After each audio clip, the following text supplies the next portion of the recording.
ಪ್ರಿಯರೇ, ದಿನದ ಬದುಕಿಗೊಂದು ಕ್ರಿಸ್ತನ ಈ ದನಿ ನಮ್ಮೆಲ್ಲರಿಗೂ ಪ್ರೇರಣೆ ಆಗಲಿ. ಪೂಜಾ ವಿಧಿಯ ಸಾಧಾರಣ ಕಾಲದ 8ನೇ ವಾರ, ಮೇ 26, 2026 ಮಂಗಳವಾರ.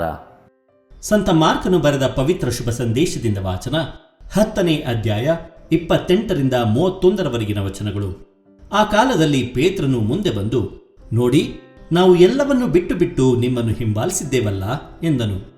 ಆಗ ಯೇಸು, ನಾನು ನಿಶ್ಚಯವಾಗಿ ಹೇಳುತ್ತೇನೆ, ಯಾರಾದರೂ ನನ್ನ ನಿಮಿತ್ತ ಹಾಗೂ ಶುಭ ಸಂದೇಶದ ನಿಮಿತ್ತ ಮನೆಯನ್ನಾಗಲಿ, ಅಣ್ಣ ತಮ್ಮಂದಿರನ್ನಾಗಲಿ, ಅಕ್ಕ ತಂಗಿಯರನ್ನಾಗಲಿ, ತಾಯಿಯನ್ನಾಗಲಿ, ತಂದೆಯನ್ನಾಗಲಿ, ಮಕ್ಕಳನ್ನಾಗಲಿ, ಹೊಲ ಗದ್ದೆಗಳನ್ನಾಗಲಿ ತ್ಯಜಿಸುತ್ತಾನೋ, ಅವನು ಈ ಕಾಲದಲ್ಲೇ ಮನೆ, ಅಣ್ಣ ತಮ್ಮ, ಅಕ್ಕ ತಂಗಿ, ತಾಯಿ, ಮಕ್ಕಳು, ಹೊಲಗದ್ದೆ ಇವೆಲ್ಲವನ್ನು 100 ಮಡಿಯಷ್ಟು ಪಡೆಯುವನು.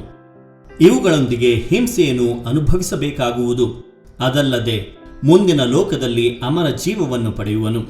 ಆದರೆ ಮೊದಲನೆಯವರಲ್ಲಿ ಅನೇಕರು ಕಡೆಯವರಾಗುವರು, ಕಡೆಯವರಲ್ಲಿ ಅನೇಕರು ಮೊದಲಿನವರಾಗುವರು ಎಂದರು.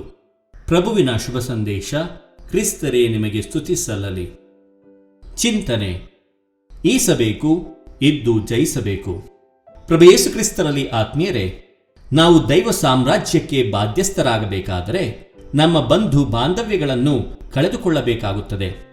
ಅಲ್ಲದೆ ನಾವು ನಮ್ಮ ಆಶೆ ಅಭಿಲಾಷೆಗಳನ್ನು ಬದಿಗೊತ್ತಿ ನಮ್ಮನ್ನು ಸಂಪೂರ್ಣವಾಗಿ ದೇವರಿಗೆ ಒಪ್ಪಿಸಬೇಕಾಗುತ್ತದೆ. ನಾವು ಪರಿಶುದ್ಧತೆಯನ್ನು ನಮ್ಮ ನೈಜ ಜೀವನದಲ್ಲಿ ಅಳವಡಿಸಿಕೊಂಡು ಆದಷ್ಟು ಸರಳ ಜೀವನವನ್ನು ನಡೆಸಬೇಕು.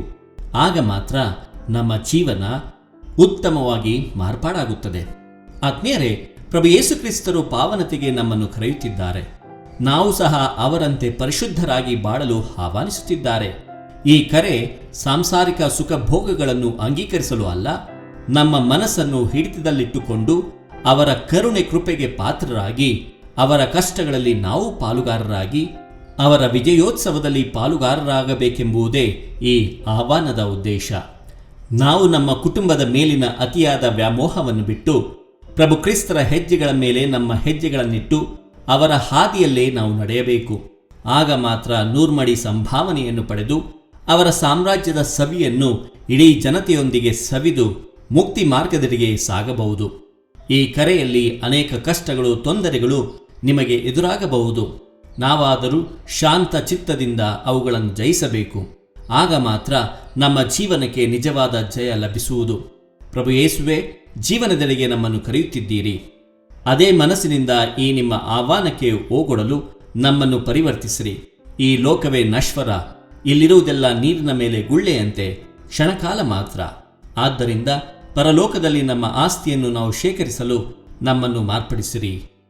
ಆಮೆನ್. ದೇವರು ನಮ್ಮೆಲ್ಲರನ್ನು ಆಶೀರ್ವದಿಸಲಿ. ಇದು ಧನಿಮಾಧ್ಯಮ ಮನೆಯ ಕೊಡುಗೆ.